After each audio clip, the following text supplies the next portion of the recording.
Blog Talk Radio.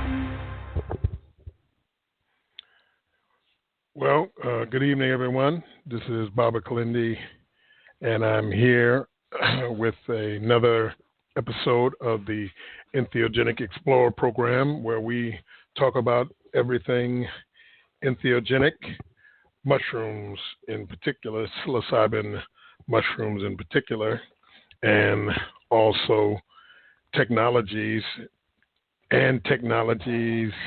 that go along with mushrooms, our survival, our way of life moving into a brave new world, as Aldous Huxley so eloquently talked about in his book, Brave New World.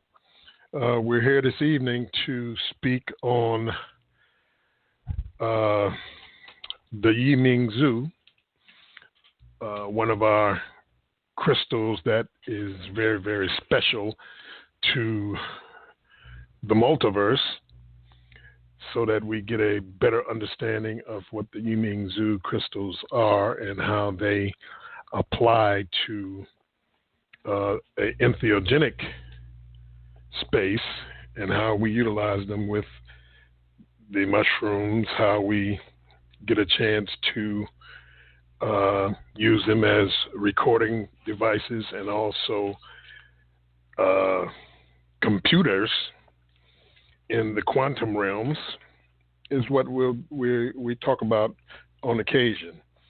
We're waiting for our guest to log in, and until he does, we will kick a few things around.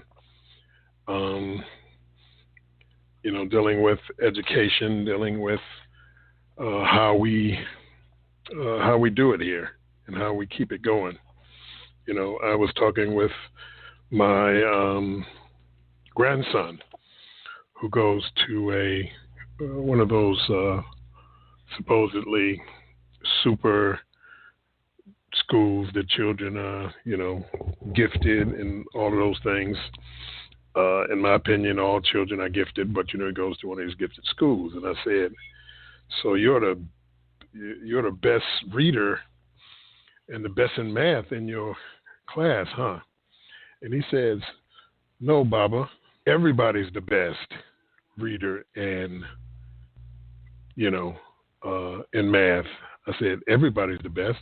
I said, "Well, everybody can't be the best. Only one person."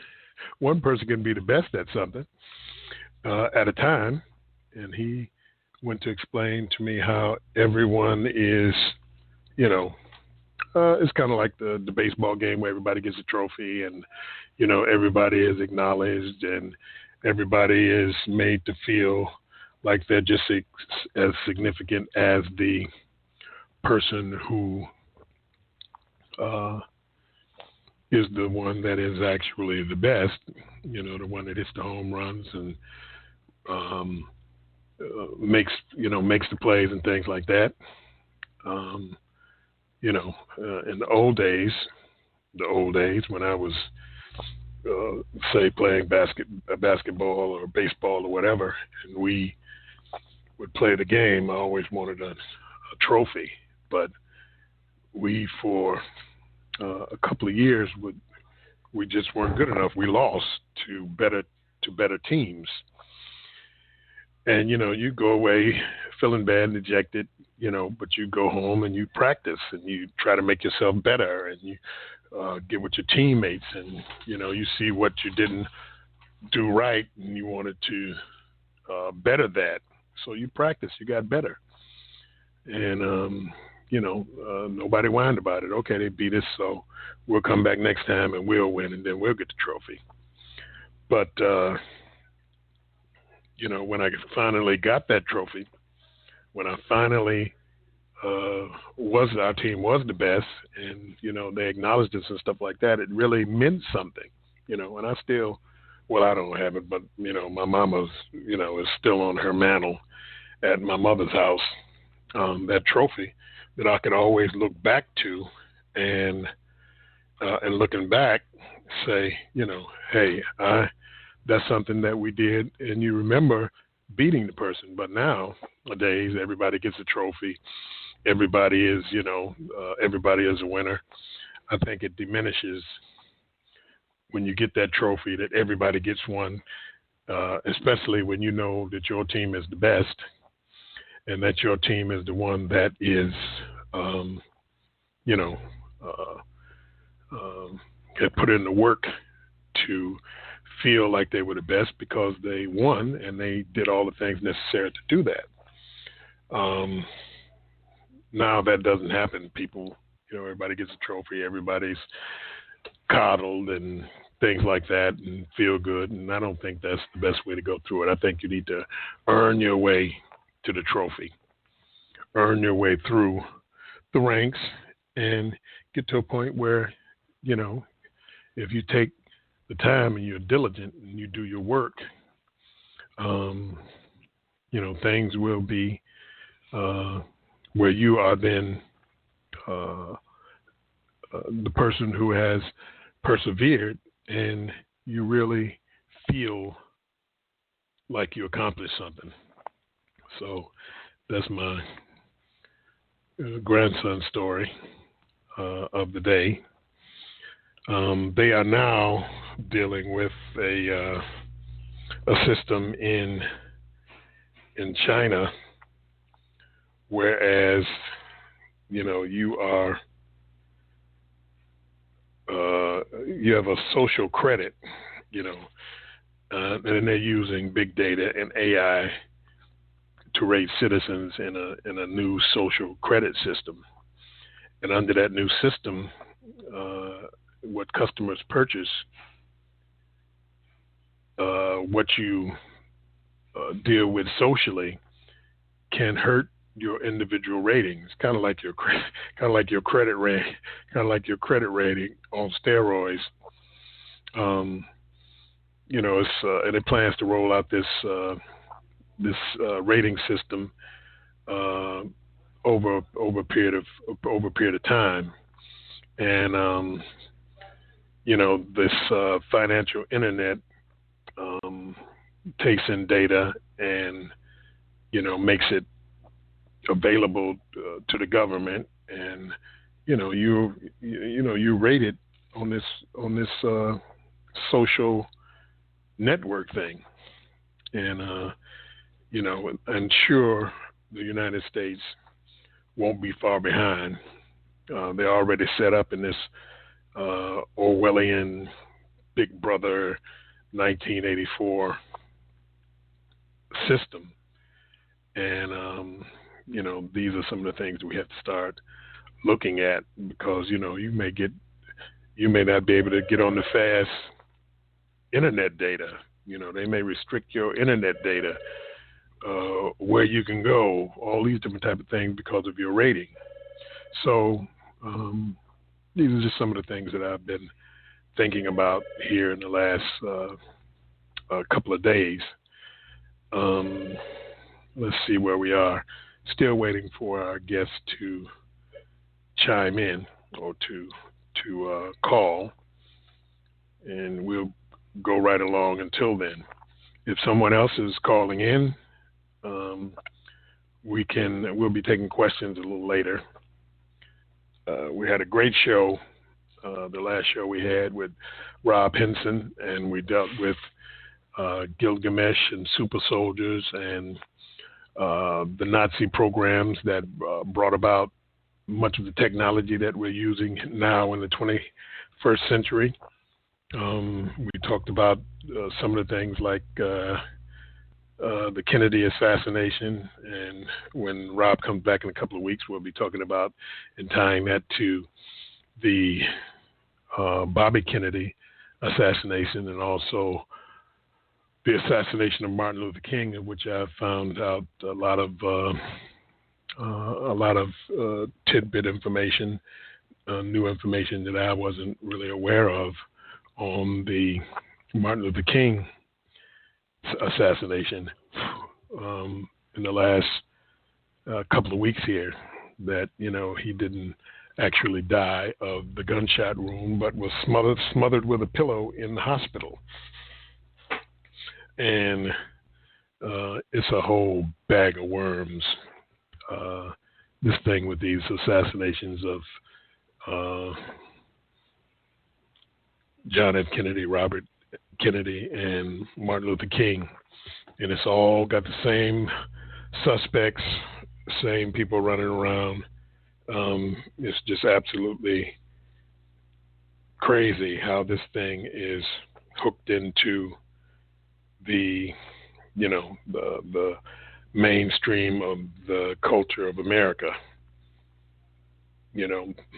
So information is available. You have to weave through it. Sometimes it's so much information, it's overwhelming, and people just kind of throw up their hands and say they don't care, or they're not going to worry about it because of the whole thing of dealing with so much information and disinformation, and weaving through what is real and what is not real, and what is pseudo information and what is information that is to be utilized to basically throw you off, as opposed to the real information that will give you give you an understanding of what's going on in our world and why it's going on. I did a Go Live show a couple of days ago, Facebook Live, and I'm going to be doing more of those because they're easy to do. As far as the setup and things like that, you don't have to go through the studio and all those different types of things. You just have to push the Go Live button and you're on live. And you also have the video without any hassle. It's just kind of seamless. And I talked about quite a few things. I'm doing more in the vein, or have been doing more in the vein of the artificial intelligence and 5G and those type of things, and trying to get people up to speed on what's happening with those elements of, what's going on in our world. Yes. So, going to be doing more Go Lives. They're a way to quickly, when you got something on your mind, be able to get it out there and get it to people. And that helps out because you can do it on a moment's notice with your phone and things like that.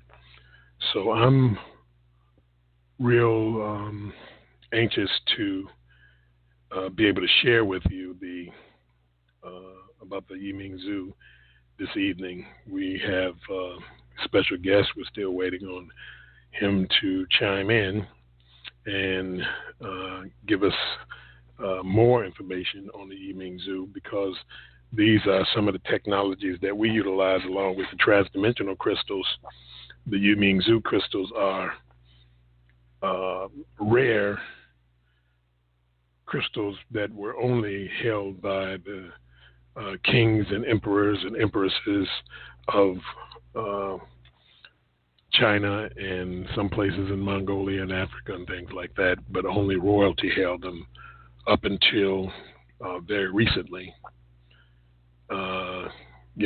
People didn't even know about them, but they glow from their own energy and the crystalline structure of which they have.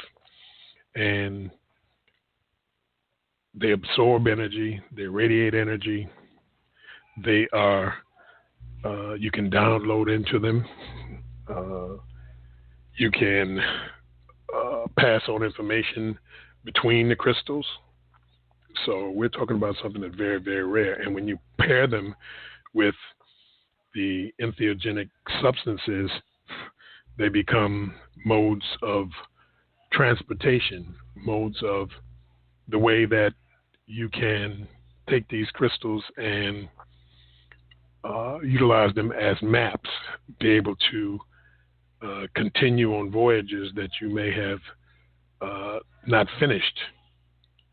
And in dealing with things like that, it makes them very, very special. People have had and utilized crystals for thousands of years. And even in very recent times or modern times, dealing with the Common Era, you look at things like scrying mirrors and things like that from Enochian magic with John Dee and Edward Kelly.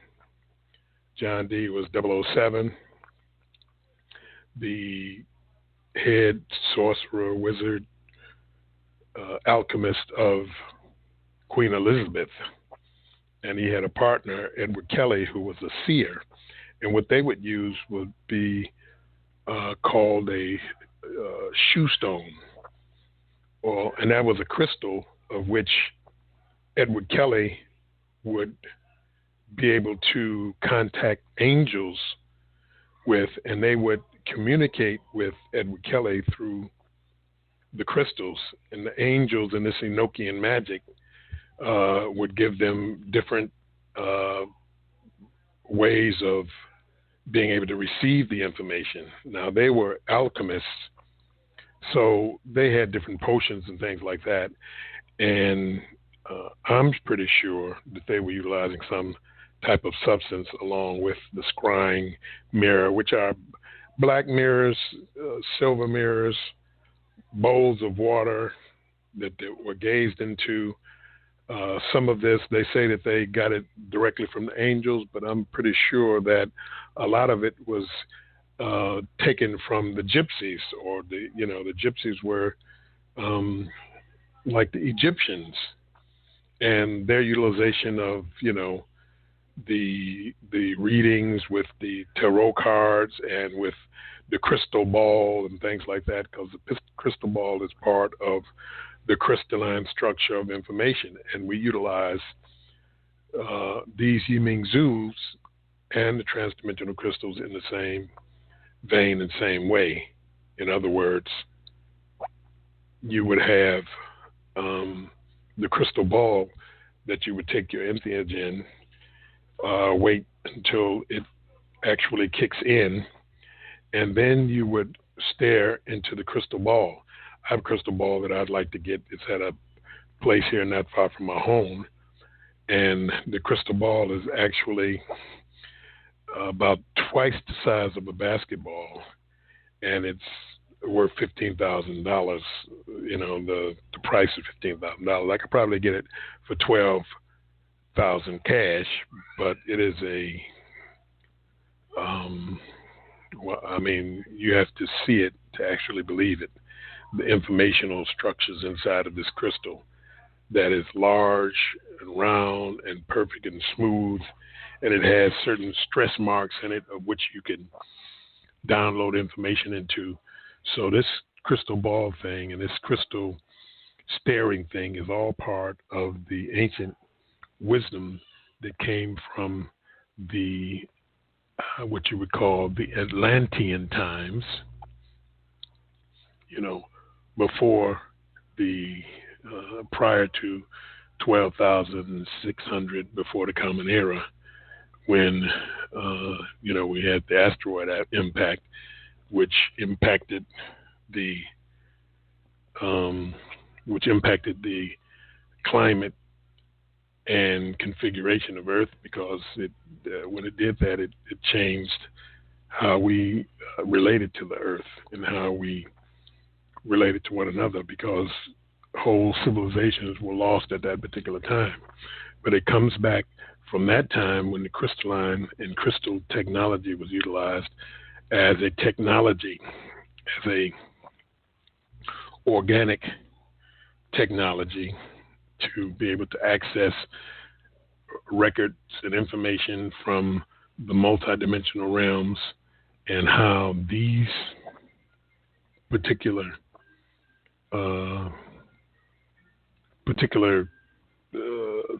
not only symbols but technologies that reach through several different areas of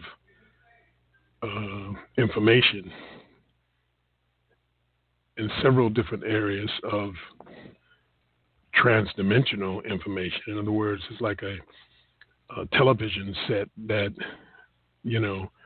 the broadcast camera is in Salt Lake City, and you're looking at the TV in New York. It's the same type of magic mirror.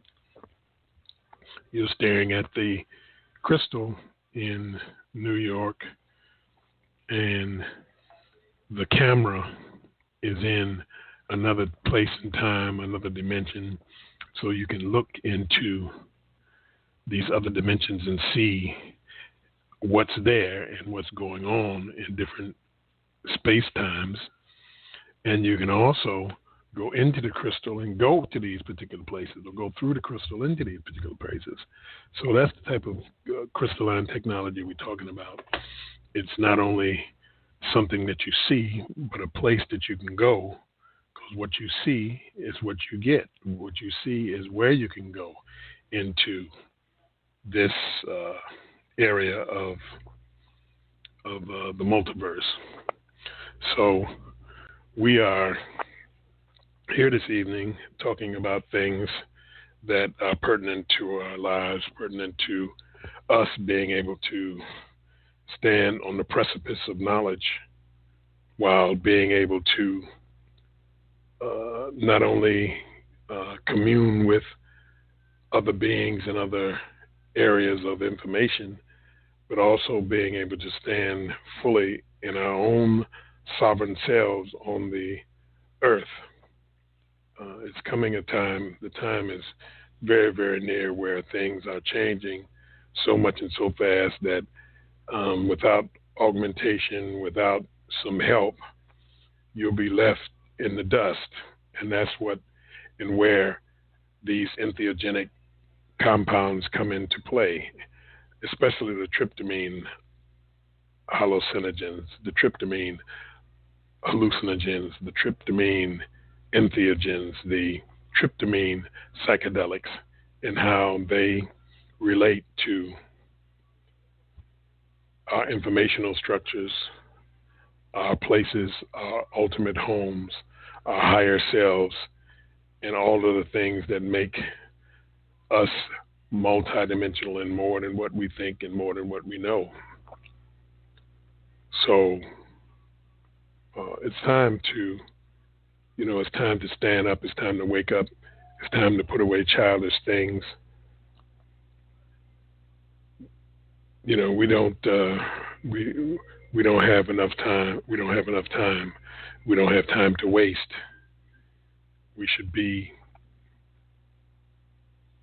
moving at breakneck speed to understand as much as we can, to learn as much as we can, to be able to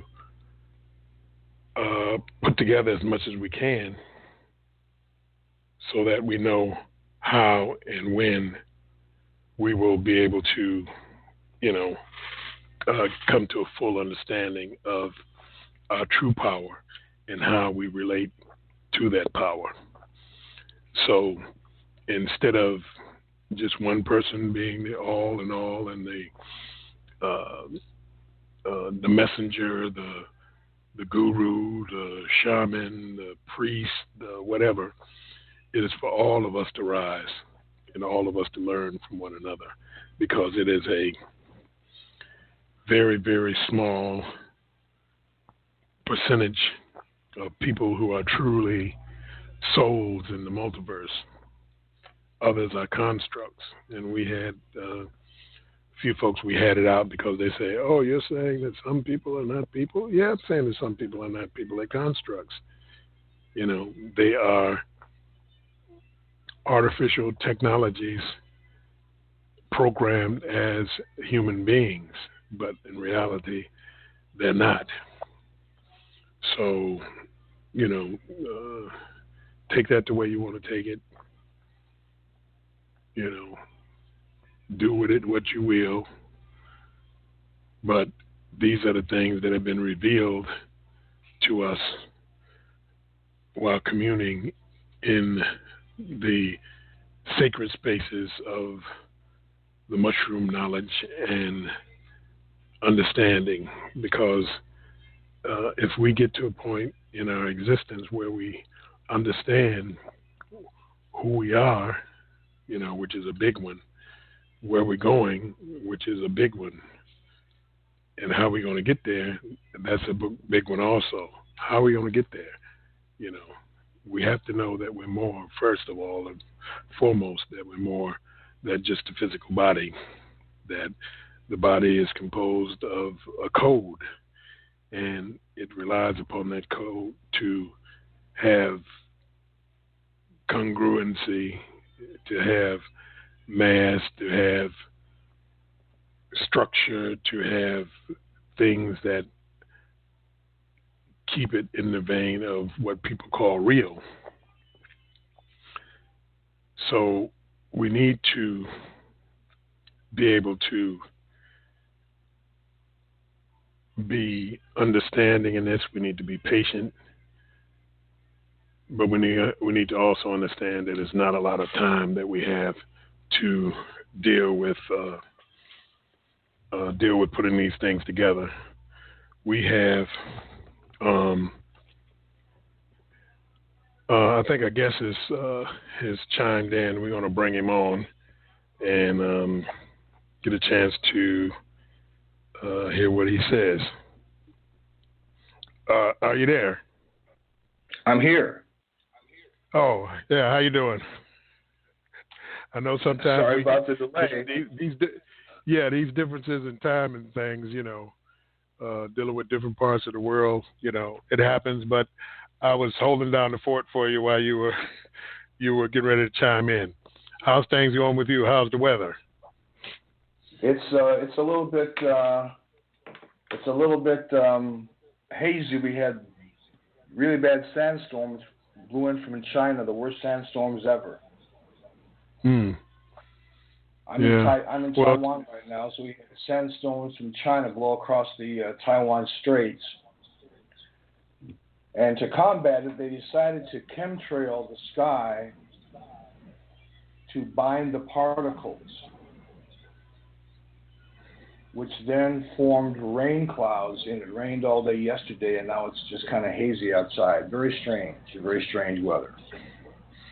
Yeah, well, we had some very strange weather today also. It was, I think, 70 or 71 today. People took off their jackets and coats and got a chance to ride with the windows down, but we're expecting a snowstorm, a snowstorm the weekend, so you know, that's Michigan weather. You know, it'll change, but we're looking forward to spring coming in here in the next couple of weeks and getting a chance to do some planning. You know, I'm gonna get some vegetables in and get a chance to do that. So let's get right in and kind of there are probably a few new people, so we can just give a real quick synopsis on the Ming Zhu, and then kind of broaden it out and what's going on as far as the new things. And then you talked about the Real Player One movie also, so we'll get into a little bit of that too. And so just give us a little hands down real quick on some of the basics, and we'll move on from there. For those that don't know, that Ming Zhu is a Chinese term for a family of minerals, crystals, and gems that have an unusual ability to glow in the dark from their own light. They have a light of their own, whereas phosphorescent minerals glow under a black light or under a UV light. The Ming Zhu glow once exposed to UV light or sunlight, they'll glow on their own. And the light that they emit is a living light. It has therapeutic attributes. In addition, it has there's an intelligence. There's a lot of information that's coded in this light and communicated through this light. And the Chinese have known about Ming Zhu and coveted them for millennia, since the earliest days. About 20 years ago, a team of 3 brilliant Chinese scientists figured out how to actually grow a man-made Ming Zhu in an autoclave, like the way they grow quartz crystals. And similar to the way when quartz crystals are formed, there's a flash of light, and this has been captured and recorded on film.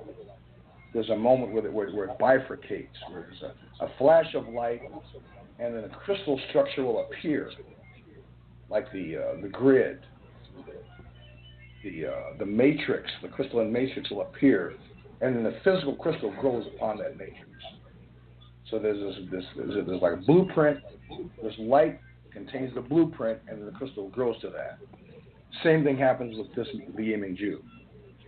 So the crystal structure is where the magic happens, and what's important. Because there's fake glowing.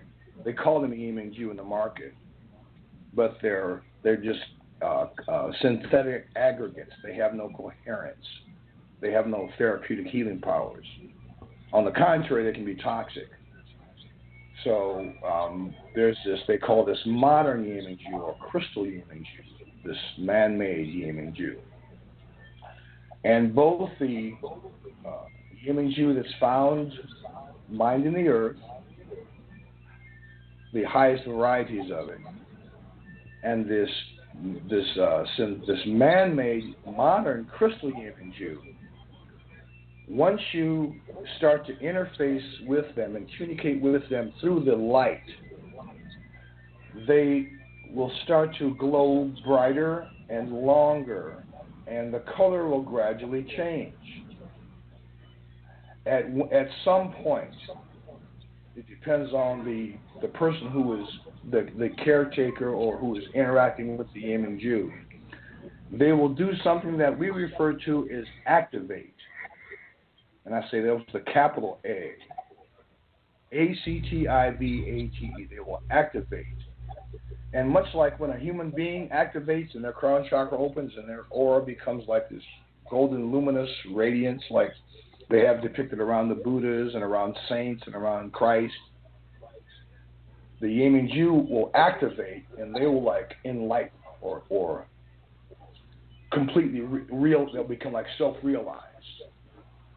At that point, they can briefly become transparent. I've witnessed this. Others have also witnessed this. And they will start to emit a golden plasma. And this has been depicted, this golden plasma. It's depicted throughout the Orient, on temples, on the robes of the emperors, as a sphere that looks like tendrils or sometimes lightning bolts. Looks like tendrils that are emitted from it, and or sometimes it's depicted on the roofs of temples with a sunburst around it, like a halo of an activated Ming Zhu.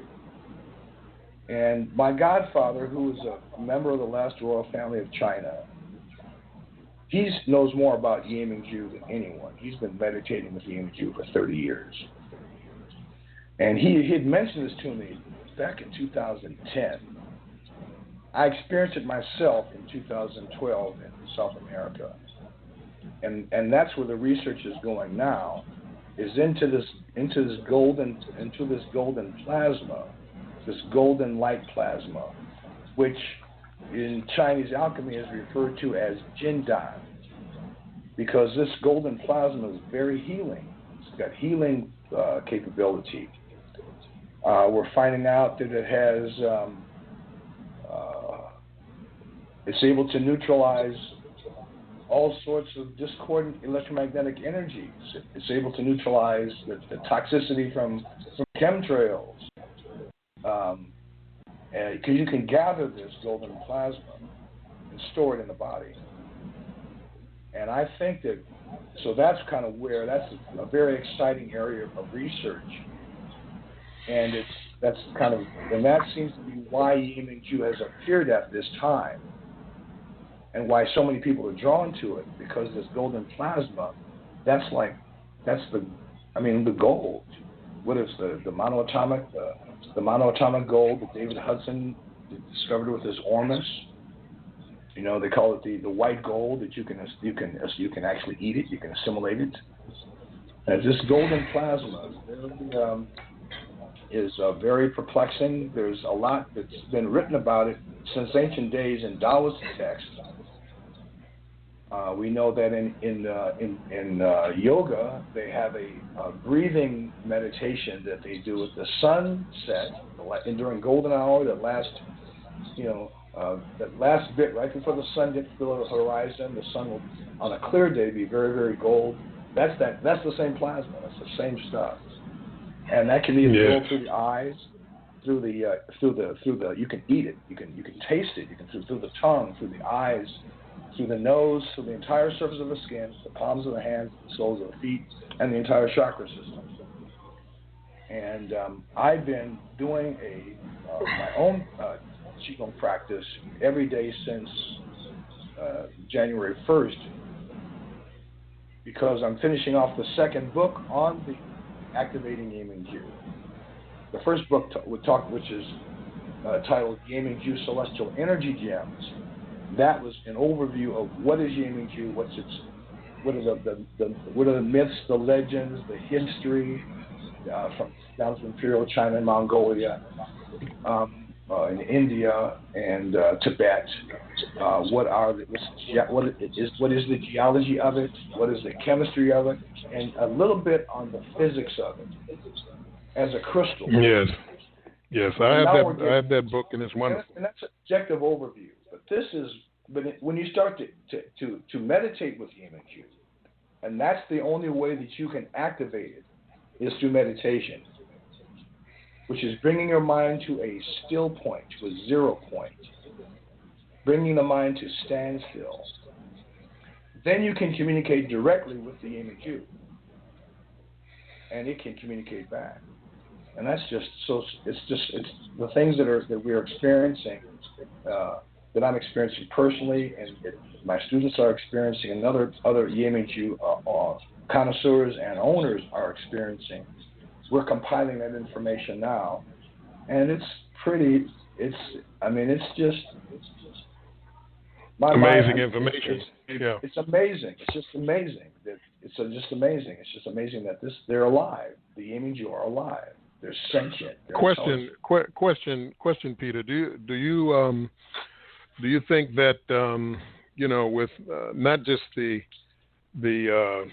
electromagnetic proliferation of radiation that we have from cell towers and the ground wave emergency network, the new 5G, the 5th generation internet that's going in, do you think that wearing the Ming Zhu would be beneficial for that, and also from radiation of like nuclear radiation from like we live in Detroit here, and we have possibly the raggediest power plant, Fermi 2, right out say 25 miles from Detroit there. Well, it's also a book written a few years back called We Almost Lost Detroit, and they continuously let out radioactive water into Lake Erie. They say, well, it's negligible and things like that. Do you think that the Ming Zhu is beneficial in not just electromagnetic smog of our different cell towers and things like that, but also dealing with the nuclear radiation that would be from power plants and things like that, and then also the radiation coming from Japan from the nuclear accident that happened there that is still flowing into the Pacific, affecting I'm not a fish eater, but, still affecting the fish, even in bringing it, on shore, having it in the same supermarket as your food. You may have something that's not from there radioactive, but if you have this fish, coming in from the Pacific, which is semi radioactive, next to your greens and your broccoli, do you think that the Ming Zhu's informational structure would be a way to, combat that type of radiation? Well, the first thing, and I'm gonna read from from the book because I quote a lot of experts on this. Yeah, so it's not just me saying it. I defer to the people that are more intelligent than me. So to answer your first question about being able to remove discordant electromagnetic disturbance, I'd like to quote from a man named Dr. Patrick Flanagan. And Dr. Patrick Flanagan, you can Google him, and you'll find out he was one of these scientific prodigy who won the National Science Foundation contest. I think he was 10 years old, and he was featured in Life magazine. He's been considered one of the 10 top living scientists for most of his life. Many people consider him to be the reincarnation of Nikola Tesla. This is what he says about Ye-Ming Zhu. Quote, Ye-Ming Zhu is a solid-state device that emits energy similar to that emitted by living cells. Because Ye-Ming Zhu's lustrous light resembles the light emitted by living cells, it activates our DNA and coheres our chi and living waters to help restore us at the deepest levels. Ye-Ming Zhu is a crystal radio that connects to multidimensional universes, channeling intelligence from other dimensions into our own three-dimensional reality. It's like a tuning fork, a musical chord of perfect frequencies, all of its wavelengths in perfect phase. Once activated, 12 dimensions channel through it unimpeded and create a zone of protection, purify water, and remove discordance. So that's what he says about just the basic structure of Ye-Ming Zhu. Your guests may not realize that Ye-Ming Zhu glows in different colors. And the purple Ye-Ming Zhu seems especially effective dealing with radiation. Because what uses it, the purple Ye-Ming Zhu, its purple hue it has a high concentration of dysprosium, dysprosium, whose chemical symbol is capital D small y. So this is a chemical element, and its atomic number is 66. It's from the Greek dyspritos, which means hard to get at. And so they use this particular rare earth element because it's highly electrical and magnetic, with great magnetic strength, especially at low temperatures. Its susceptibility to magnetization makes it ideal for data storage applications like computer hard disks. They also use this in order to line nuclear reactors as an insulator. So if they use it because it's an excellent neutron absorber. Oh, okay. Nuclear reactors. So it's very efficacious if you're going to wear one as energy armor.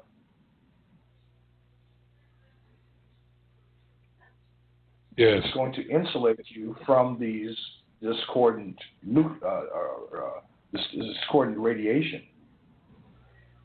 And so this is something that has been a lot of people inquire about that. But yes. I think even more than the purple glow Ye-Ming Zhu, it's going to be the activated Ye-Ming Zhu and the power of this golden plasma. That as we start to gather this golden light plasma, it changes it activates our DNA. It provides a level of energy armor that neutralizes everything. Yes. I believe this is what can even insulate people from aging. Now we both know we have a mutual friend in common. We just refer to him as HR. Yes. He achieved samadhi back in 1975. And I was there when it happened. We were doing standing meditation across from a Qigong studio that was owned by the very famous Tai Chi master Y.C. Chang. And it was after sunset. We were doing standing meditation, and HR got caught what looked like in a tractor beam. There's this column of light, and his body was just shaking. And I was about 10 feet from him. And he has not aged a minute since that day. I can attest to that. Now, he's almost 60 now. He looks 25. He hasn't aged a day. And he has exhibited over the years all manner of extraordinary siddhas or powers. Powers, yeah. I have the master Y.C. Chang. This is back around the same time. I think I was 24, so this had to be 1976. I was in his office getting a consultation because he's a very famous acupuncturist, and when they do when they're going to diagnose you for acupuncture, you'll put your palm up, and they'll put like a handkerchief or some kind of small cloth underneath to prop your hand up, so there's no tension. They'll feel the pulses of the teeth of the meridians on the underside of your wrist. So he's about a foot from me. It's just he and I. Room's brightly lit. And Sherfu's got one hand. He's got my left wrist, and he's got his right hand on my left wrist. He's got his head down. He's listening to my pulses. And I said, Sherfu, how big is your energy field? How far can you feel your energy body? So he closes his eyes. He looks at me, sits straight up, closes his eyes, and starts to, I'm looking at him, and it looks like his face is starting to shine. There's this glow, there's this golden glow around his face. He starts shimmering, and he disappeared. He just phased out. He went superluminal. He raised his frequency faster than light speed, right? He's touching. I can still feel his touch. There's nobody there. It's completely, he's no longer solid. There's nothing there. But I can still feel him. I can still feel his presence, and I can still feel his touch. And after about a minute, he phases back in, physicalizes. He opens his eyes. He says, about 1.5 miles. That meant his core, his central channel, was 1.5 miles in diameter. If you know, the central channel goes from the top of the head down to the base of the spine. Yes. The chakra system is arrayed upon it like flowers upon a tree. His central channel, I think they call that the Sushumna, that the Kundalini spirals through, was 1.5 miles in diameter. So he went into this golden light, into this golden radiance, and just gone. So that seems to. So we find that because Ming Zhu, interfacing with Ming Zhu, enables us to harvest, to access this golden plasma, and to accumulate it. Not just the Ming Zhu itself will accumulate it, because the Ming Zhu is like a hard drive. It can store energy information. And as we start to gather this golden light, this living light, and that's the secret of alchemy.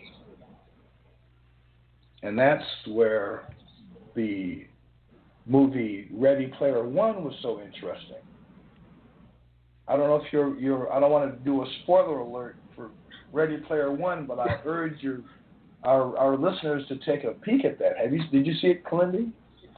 Yeah, I did get a chance to see it. Yeah, it was. So for spoiler alert, very interesting. Player One, the goal, there's a contest that is being played in the virtual world.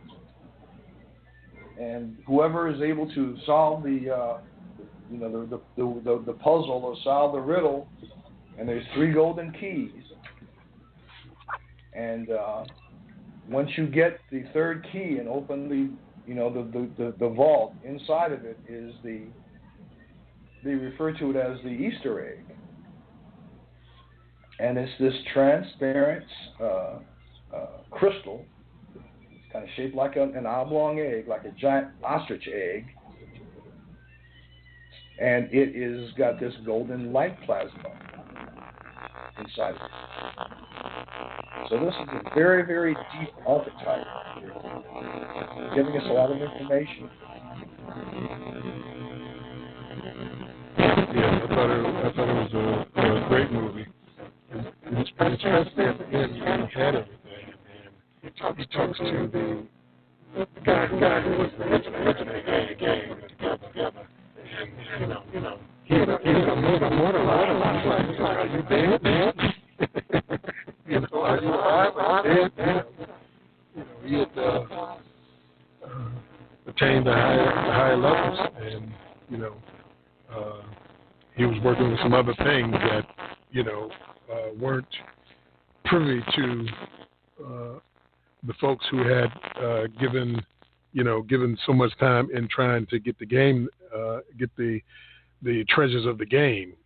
But I thought it was a great movie. I was wondering and thinking, because they put in all of the different archetypes of the mythology of the last 50 years, sci-fi and things like that. I even seen the Cyclops from the Seventh Voyage of Sinbad and things like that in there. So it was a great movie. I have to see it again because I really want to do some study on it. I think it was content rich, but the greatest treasure was the Ming Zhu. Yes. And that that held the secret. That was the greatest treasure. And it really is. It's really amazing, that we have this. That we have. We're able to even access them and be able to touch them, to see them, to hold them, to acquire them, and to learn from them. Yes.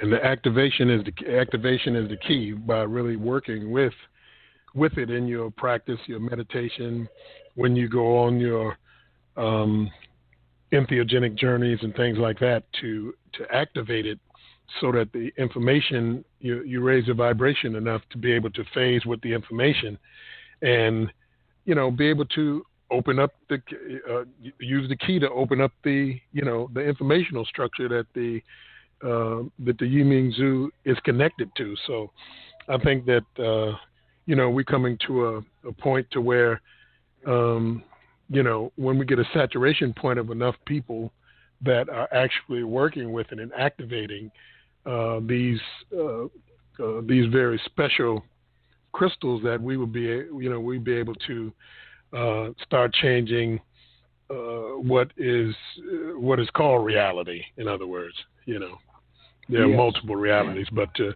be able to engineer, reality.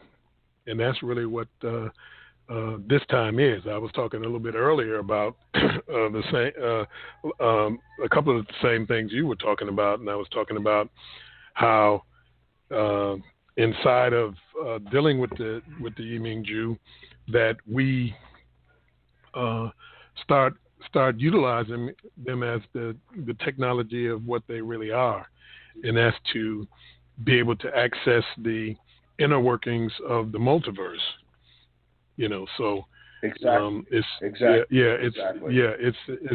a rare privilege because up until 20 years ago or 30 years ago or whatever, we wouldn't be able to get anywhere near. Yeah, we wouldn't be able to get anywhere near this type of technology, these type of special crystals. So they've come to be part of the outgrowth of consciousness moving into the next phase of the development of what we call human now into into the unimaginable. It's part of our way of doing that and accessing that. Well, there's been a new development, and I'm just going to give you our listeners a little bit of a taste of it here. We'll talk about it in greater length next time. Mm-hmm. But in 2015, after I finished my book, about 2 months afterwards, I was introduced to a man in Asia who they refer to as the Emperor. He's the premier antiquities dealer. And he had a clutch of 99 Yi Ming Zhu that he had acquired in 1980. And at the time, we thought they had to be ancient imperials because they look exactly like the Ming and Qing dynasty ancient imperial Yi Ming Zhu. And we had them extensively tested at the finest gem lab in the world, in Geneva. And it took quite a while. But it was determined to our chagrin that they were not natural. They were man-made, but had such a sophisticated crystal structure they appeared to be fluorite. And it took them quite a while to determine that they were fluorite. They thought for the longest while that they were fluorite, but only under a special type of electron microscope and a polarized light would reveal that they weren't. Because if you're doing an XRD analysis of a specimen, they're going to take the specimen and take about 15 grams of it and powder it, pulverize it so they can shoot a laser beam through it. Because we thought these were ancient imperials, they would be so precious. You don't want them to get powdered. No. So we had to use another way, but they found that they were a synthetic, but they appeared to be ancient imperial, but they look exactly like the finest ancient imperial from the Ming and Qing dynasty, of which there are 48. And matter of fact, a gentleman here, there's two gentlemen in the area where I'm living who are in possession of these authentic ancient imperials. They both thought that they were not only from the same strata of rock, they're from the same deposit, but from the same strata of rock. They are identical. So that was very perplexing because I showed them to the alchemist who makes the modern Yi Ming Zhu, and he doesn't have the skill to make anything like this today.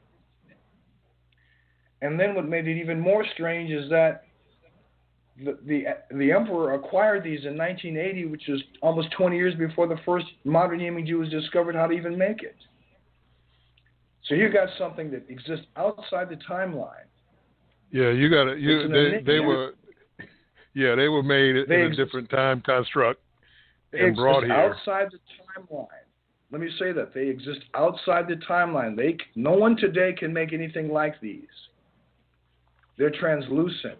They look exactly like the highest grade ancient imperial fluorite.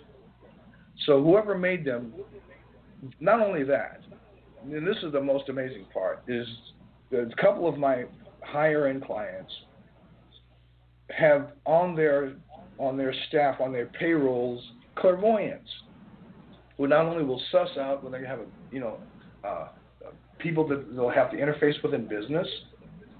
They'll have people who have the second sight to take a look to see what's what. It's like a spiritual intelligence officer. So we've had two people that wanted to acquire these what we thought at that time were authentic ancients. They took a look at them and said, yeah, they're ancient DNA because they have the Akashic memory of the ancient. So they're not fabricated, they're cloned.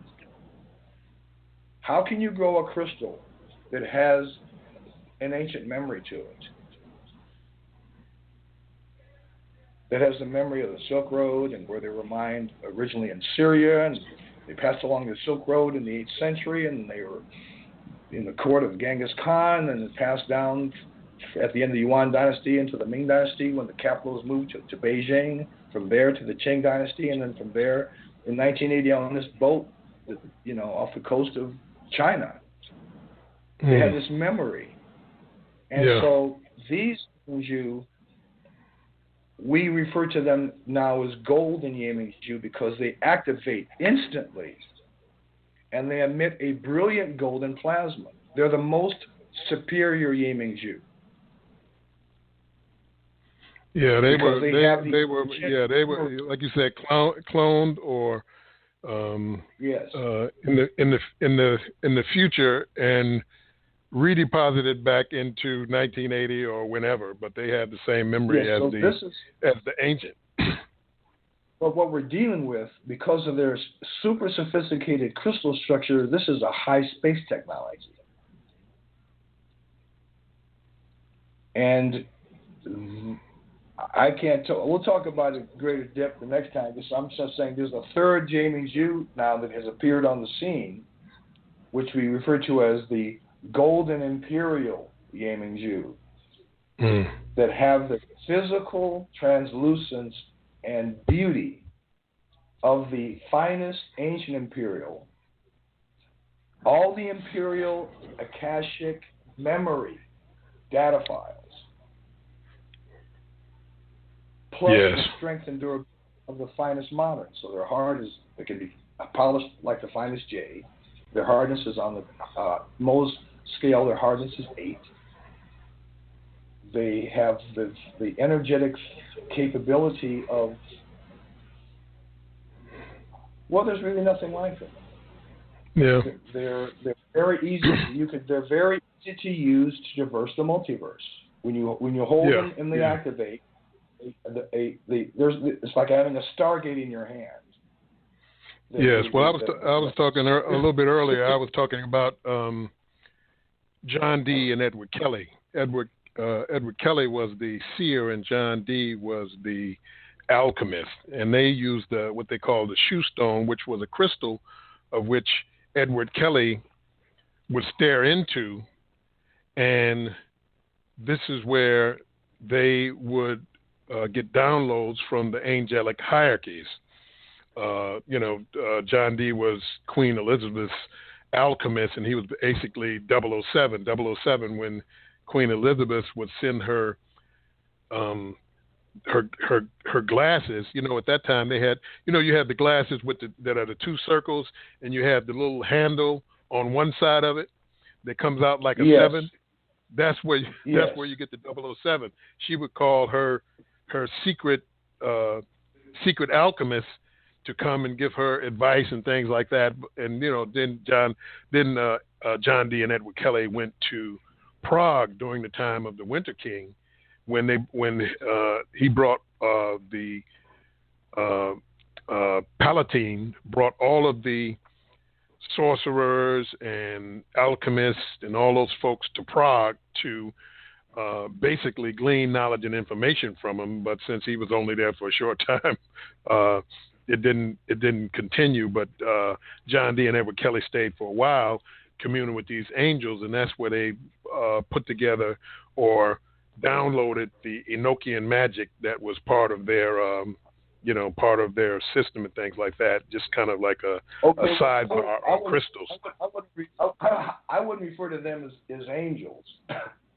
No, that's what I'm just saying. This is what they said, that they were in contact with angels. They're definitely they're macro intelligence. As we're micro, we're like ants compared to where they are. But just as the original beings that founded Atlantis, they call them the serpents. The fallen angels. Yes. But they're a humanoid. They say humanoid, but with a technology 1,000 years ahead of where we are today. Yes. And, so I wouldn't refer to them so much as angelic, maybe a fallen angelic hierarchy. Yeah.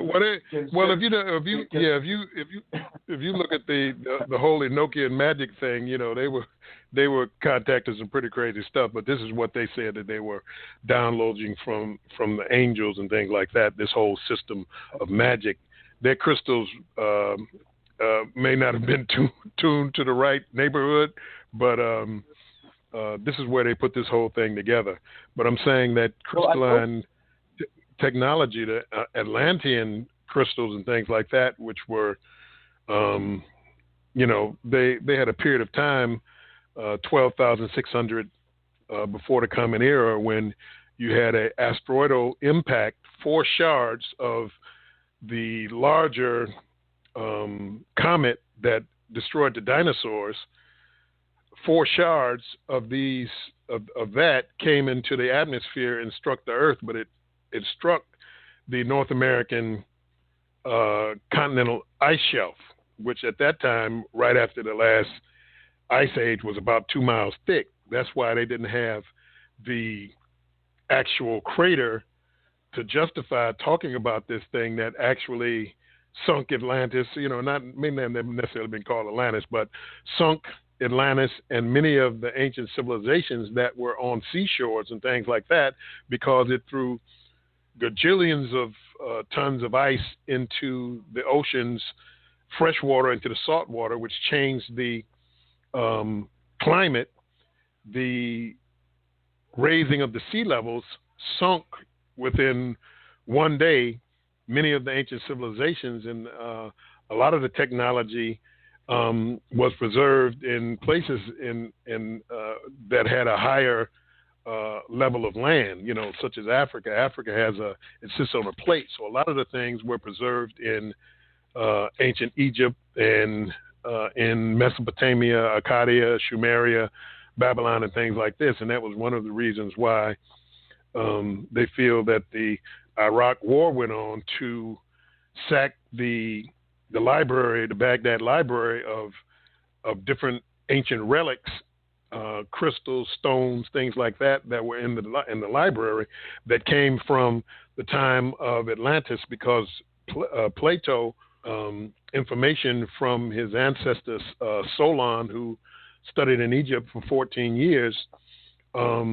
he got from the Egyptian priest, or the Kemetic priest, the information of the different cataclysms that destroyed the different civilizations over periods of time over the last billion years, because humanoids or human beings have been on the planet, been destroyed, reorganized, destroyed again, reorganized. So we're looking at the sixth reorganization of human beings on Earth. They were before the dinosaurs got killed out. The dinosaurs proliferated. The dinosaurs were killed out. Human beings came back again. So we have technologies that go back hundreds and hundreds of millions of years that we're just finding things like, the technologies in the mines in South Africa. You go down in the mines and you find exotic metals, you find different artifacts and things, 20,000 feet or 2 miles or 3 miles or 5 miles, however deep those diamond mines and things go. You find things that they pulled out of those mines that shouldn't be there, and no way they could be there if it wasn't a billion years earlier that these things were put in there. So, these type of things we still have records of in the Ming Zhu and in the records, the halls of the multidimensional records that are part of what we're rediscovering, because these things are actually not only just stargates, but also time machines. You can turn this bad boy on and look, millions of years ago. That's true. That's true. That's true. Yeah. That's true. Yeah. And I stumbled upon it. I'm a golf pro by training and by profession, and this isn't my background. It's my primary focus now. But these things that you're speaking of, I'm experiencing. And my godfather, who is the most knowledgeable person on the Ming Zhu, he's the sage of the Ming Zhu, he's spoken to me about. But being Chinese, he doesn't really say too much. He'll hint at things to point me in the right direction. and then it's for me to do my own practice and my own research. Because, and then you know. When you know, then you know. There's no doubt about it. Yes. Yeah, the true teachers, they aren't going to just hand it to you, which is what people expect now, is your own direct experience with those things that are here for us to learn from, that gives you the true knowledge. Because if somebody just hands it to you and gives it to you, you still just got a tale of something. You haven't experienced it yourself. It's not ingrained into your network of information to where you can actually utilize it. So folks come to me all the time and they want me to just hand it to them. It's kind of like with Bruce Lee. Bruce Lee, back in the Bruce Lee days, when he said it's like a finger point to the moon. Don't fixate on the finger, because you're gonna miss all the heavenly glory between here and eternity, because you're fixating on the finger. So it's a blessing to have these things with us as allies. Ultimately, it comes down to the supreme sovereignty of the soul, and us being able to have tools that are here to help us inside of our sojourn through the mystery. The great mystery is a blessing, and especially at this time when there's so much to learn and so much information available. Whereas, if it was just, if this was just 100 years ago, we'd be, behind the plow or whatever, But now we have Ming Zhu. Now we have Ming Zhu to light our way, to light our path along through the mystery. And the Ming Zhu itself emits, for those of you who've never seen one, they emit a very ineffable healing light. It's the glow of the Ming Zhu. Is nothing words cannot convey its beauty. And all you need to do is to gaze into the light of the Ming Zhu and communicate with it directly. It'll communicate to you directly. Through light. Through a beautiful, lustrous, healing light. And that's just, it continues for the inner child in me, it never ceases to amaze. When I walk from the outside inside, all of a sudden, I see myself, my reflection in the mirror, I'm glowing. I got this radiant infinity disc, just glowing, glowing upon me. And then at night, when I hold, because I sleep with the Ming Zhu now, as the emperors of China did, when I sleep with mine, and I just will gaze into it. As my mind quiets and I start to start my travels, I can go through the Ming Zhu I travel at night through the Ming Zhu. But it never gets old. It's always more. It's never like I'm just scratching. I know I'm just scratching the surface. The more I learn, the less I know. Well, the one thing that I've been doing, working with my personal Ming Zhu, is that I had a large floater in my eye. Those floaters, the dark little things that float around your eye. I had a rather large one in my field of vision. If I turn my head to the left and bring it back forward, this big black blob floater would come across my field of vision. And that's not good. When you're driving, you turn your head and you turn it back and you get a whole big black spot. So I've been actually just kind of like looking at the light and putting it on my eye, and it seems to be dissolving that whole floater in my eye, And are you using the blue Ming Zhu or the green? I was using the green. You suggest the blue would be better? Yeah, the blue should be even more effective. Yes. I'll do that. If you have an aqua, even more effective. Yes. So, folks, you can experience the Ming Zhu you can contact myself at the basically Facebook is the best way. Kilindi Iyi or the Entheogenic, my website, which is the Detroit psychedelics.com. And then, you can, this way you're guaranteed that you're getting an authentic Ming Zhu and not one of the ones from from eBay. I had a person who wanted to get a Ming Zhu from me, and they were looking at it, were ready to get a Ming Zhu, and then they called me and said, "Well, I got one on eBay for like $15, something like that." And I was like, "Well, I don't know what you have, but it's not Ming Zhu." Yeah, and there's no bang for the buck. They won't activate. They cannot activate. They have no crystal structure, no coherent structure.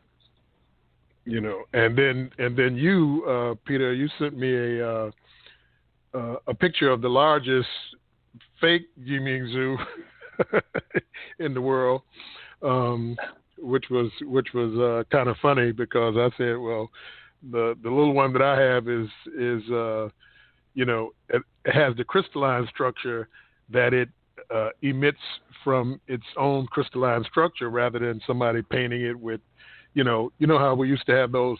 I remember when I was probably about 12 years old, back in the 60s, you had those watches that glowed, they glowed, the hands would glow and the different numbers would glow, and I didn't know that it had some nuclear particles or something in it. And you'd sleep with this watch and you'd be under the cover and look at it and it'd be glowing green and things like that. And you thought it was pretty cool, but, it was actually some uranium or something cool in the watch, It was cool. So I look at that. Yeah, I look at that. I look at that now. It's kind of like when I was in elementary school, we used to have a Maxwell House coffee can of mercury. Excuse me. Maxwell House coffee can of mercury. And we used to take it out with our hands, put it on the table, smear it around, make it come back together, slide it with our hands from the table back into the Maxwell Coffee House can. And, that was just what we did. Nobody knew it was toxic or anything like that, But now, if somebody breaks the thermometer, they close the school down and bring a hazmat team into the school to pick up this little bit of mercury. I said, we had a whole can of mercury, so I guess that was part of those days, I don't know what difficulties it's made now, but I think through working things that I kind of passed that, past that old mercury poisoning thing along. But yes, but this is a great technology. It is a organic technology that we have privy of, and the information on it is starting to come out. I'm waiting for the next book on the Ming Zhu to come out. When do you think the next book will be ready for be ready? We are hoping to have it in the market by September. Okay. We're heading to the finish line. It's rapidly coming together. And if you've ever written a book, it's a lot of writing, a lot of rewriting, and we're really pulling together some fantastic photography, and the basic information is already set in place. And so now what we're doing is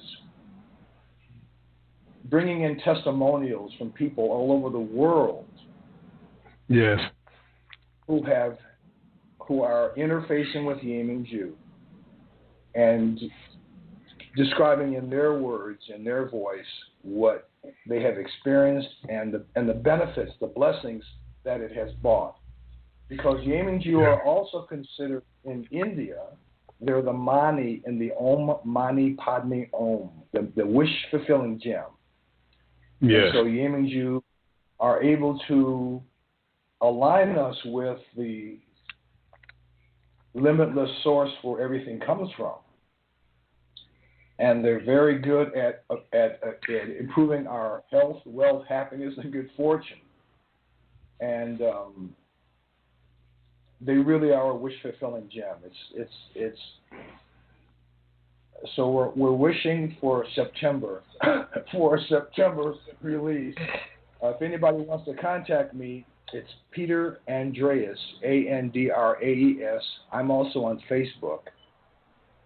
And if you send me a message, if you're interested in acquiring the first book, which is we printed 1,000. There's only 200 copies left. There's not going to be any more reprints. There's not going to be any more print runs. There's just the one deluxe limited edition hardcover. And the same for the second book. We're only going to do 1,000 copies of that as well. So the collector's items. Yes, and I have one of the books. You can get my testimonial now. The book itself is a treasure. It's not just like something that's thrown together. It has its own house that the actual book goes in. The cover is actually just magnificent. The whole book itself is you put it at a prominent place in your library because the book is a treasure itself, and of course the information in there is priceless. Just waiting on the second book. And I know I've talked to you. I've just kind of thrown it around my head and mentioned it to you a couple of times in passing about actually just having a Ming Zhu conference where people would come and, they'd wear their Ming Zhus and give testimonials, have lectures, bring experts in and things like that to talk about the Ming Zhu and just have a conference where people who are of like mind and have and share something that's very special to get together and just kind of commune, from people all around the world. So, like I said, I'm thinking more and more on that, and I'll talk to you, just between us and see how we can, if possible, if it's something that folks would want to do, pull that together.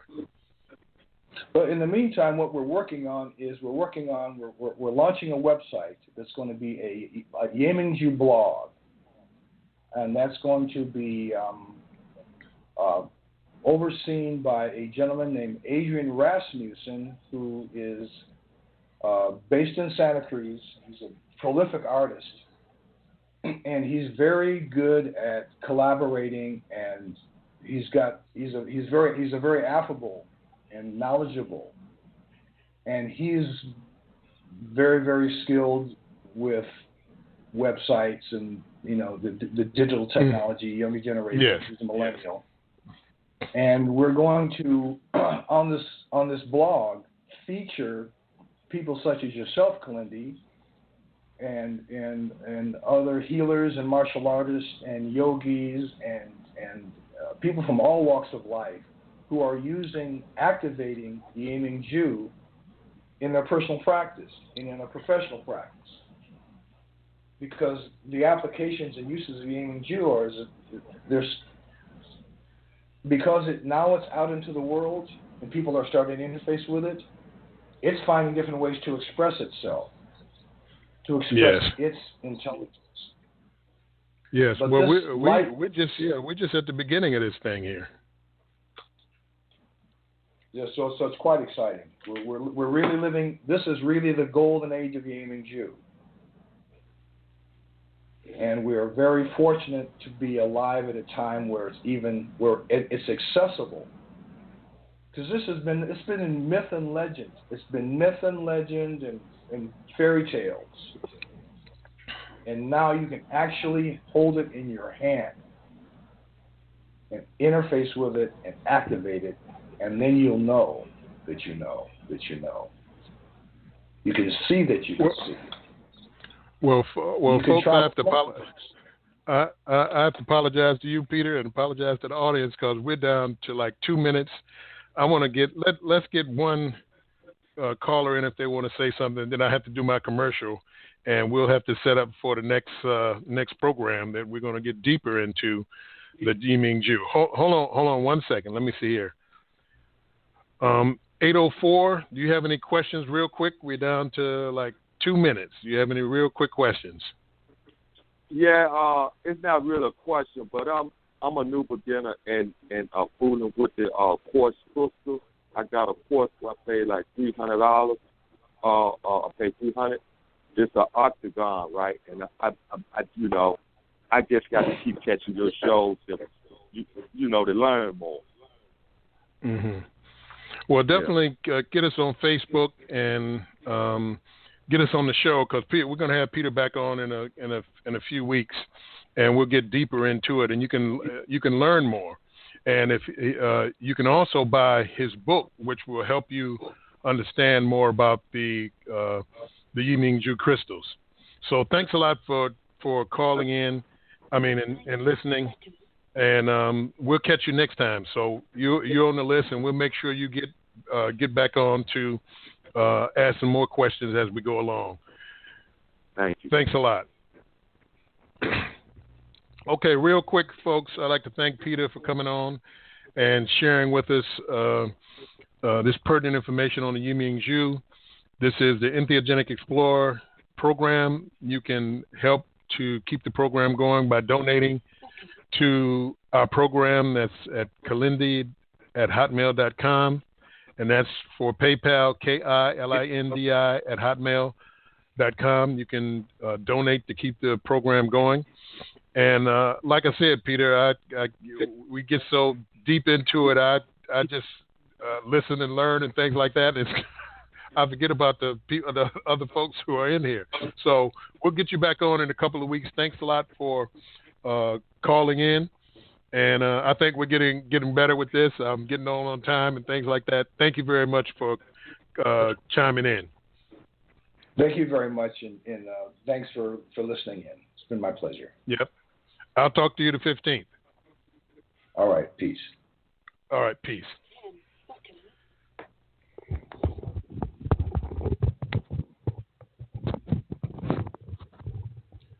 Thank you very much for coming in on the Entheogenic Explorer Show.